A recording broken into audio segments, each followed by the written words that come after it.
The eviction moratoriums ended today. And what does that mean for us? What should we prepare for next? We know that a mass exodus of displaced people is definitely possible. So in this video, let's talk about what that might look like and what we should expect here very soon.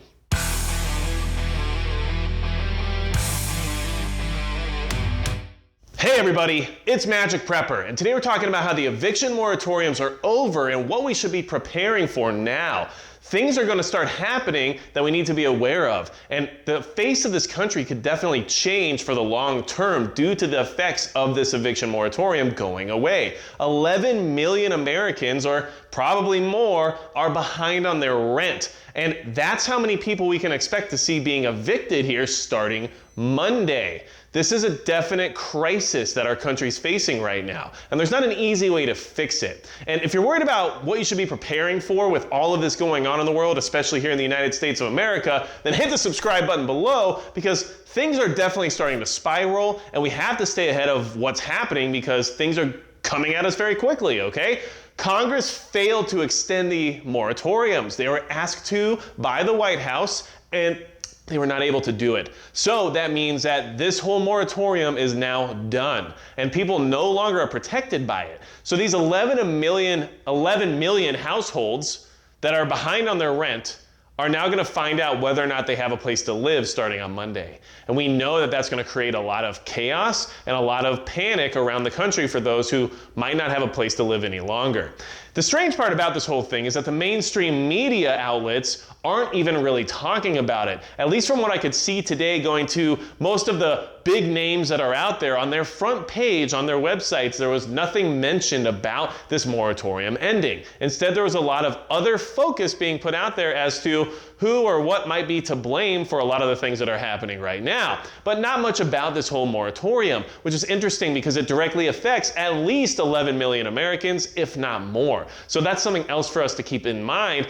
But these people are going to be homeless, and they're not going to be able to rent somewhere else easily because of the rental history situation they'll all be dealt with. Yes, having an eviction makes it difficult to find more housing, as I'm sure many of you here watching this video could tell other people that it makes things very difficult. If anyone's had rough times and things have fallen apart in your life, things like this happen sometimes, and then the consequences of those situations make your life much more difficult later on. And if you have experience with this and you're worried about how people are going to handle it, make sure you comment below, because hopefully we can help each other out as a community, and there's going to be a lot of displaced people that are part of this community here very soon. Okay, so $20 billion is also owed to the landlords in back rent, which they haven't received. So not only are the people who are being evicted going to be displaced and have a huge crisis on their hands, but a huge market in this country is rental property.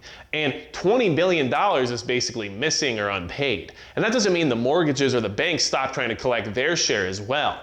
So you can expect to see even more fallout from this whole situation because of the financial repercussions of what's happening to the property owners as well, not just the evicted.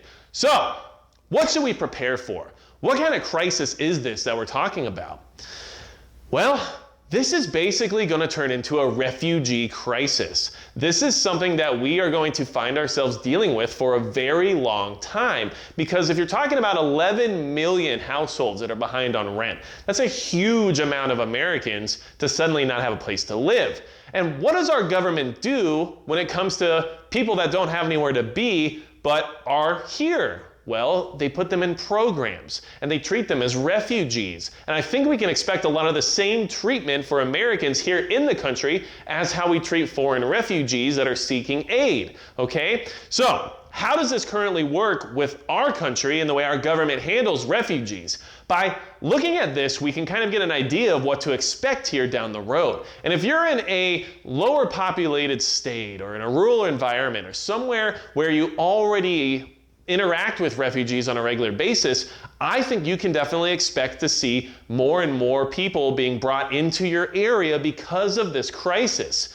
Yes, this is going to be an issue where people are going to have to work with the government to try to find out what their next step is. And if you don't think this is a step towards the nationalization of housing, then you're probably not looking hard enough into this whole situation.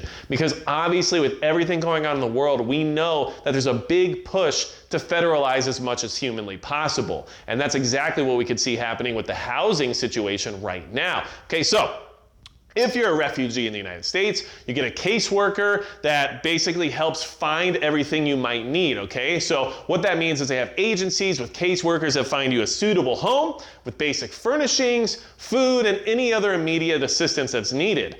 Well, expect a lot of that to happen to Americans as well. What does that mean? Why are they going to move them if they can't just keep them where they are? Well, it's a lot easier to deal with people if they're in a public housing situation where they have to abide by certain guidelines and restrictions in order to maintain their ability to live there. And you can put dots together, I'm sure, as to what they might try to implement in the sense of people who are now required to be in these housing settings, okay? So, moving on from there, they also get introduced to the local healthcare system. So, these refugees will be with their caseworker, taken to the local healthcare system and introduced to how to interact with it and how to be a part of it. Okay, they also get introduced to mental health and support and care based on what they need in regards to mental health. So this is all happening to these people free of charge, basically, because they're refugees. They're not from here, they don't have roots here, they're not established, and they need help getting started. And so the government comes in and gets everything started for them, and this is what we should expect to see with the people who are being displaced right now in this country, okay? The caseworkers help enroll their children in school and acquire the supplies they need, like backpacks and notepads and pencils and all those things that they're going to need, okay? And the refugees receive stipends from the government for 3 months until they get established and are also given job placement assistance, which is interesting because when there's a labor shortage like the one we're experiencing right now, and people then have to suddenly rely on the government for their housing needs, well, you don't really have much of a say into your whole job placement scenario because, well, you only get money for 3 months and then the government says you're going to take a job whether you like it or not. Now, for refugees, this is a blessing, of course, because coming to this country is the best thing that probably has ever happened to them. But people who are already here are not going to be used to having to live through these regulations and restrictions, and also not going to be used to whether or not they have to choose living somewhere or working a job they don't want. This is going to be an interesting situation that we're going to watch unfold over the next year or more, depending on how long this whole crisis lasts, okay?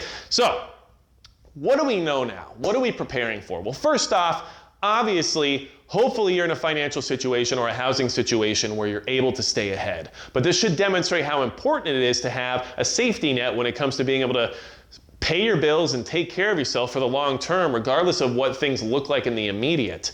Now, the other thing that we should prepare for is that people that aren't from your area might be there soon. And people that aren't used to being in public housing or interacting with caseworkers and all of the sorts of things that come along with taking government assistance are now going to be thrust into these programs. Now, this is just how I'm looking at the situation occurring right now and expecting to see a similar outcome for the people who are being displaced, because the government hasn't really come out with some giant plan about how they're going to handle 11 million households maybe being evicted come Monday.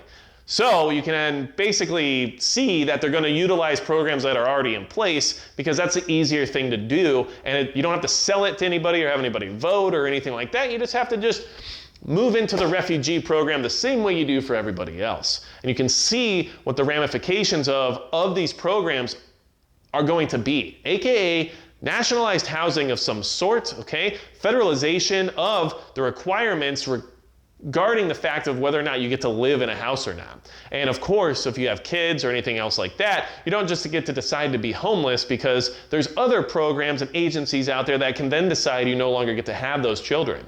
So there's a lot of pressure coming for all these people. And I think we need to be prepared for the reaction of some of these people, as well as what the government's going to do to try to ensure that everybody's doing what they're told. So I wanted to bring this to your attention. Like I said, the mainstream media, they're really not even on board with this one right now because it's old news apparently, or whatever it is. We've moved on to blame placing for other aspects of our lives. But this is happening, and this all starts Monday. We need to be aware of what's going on because things are not improving, and in fact, this is what we can see happening here very soon. Wanted to bring it to your attention. If you have anything else to add, leave it in the comments below. And if you're dealing with this eviction crisis, if it's affecting you personally, don't be afraid to let us know what's happening to you down below in the comments so we can interact and talk as a community and try to find out exactly what this Grandmaster Plan is so more of us can be better prepared for what's happening. Not all of us are wealthy and not all of us are in good positions every day of our lives. And sometimes people do fall on hard times. That's totally understandable. It's just part of living life. But if you're in that situation, maybe the best thing you can do is share the information you have so that we can be better prepared, and we appreciate any info you're willing to give. So, wanted to bring this to your attention. If you have anything else for me at all, you can go to magicprepper.com. Check us out on Patreon because we like to have a good time over there. But otherwise, that's going to be it for Magic Prepper.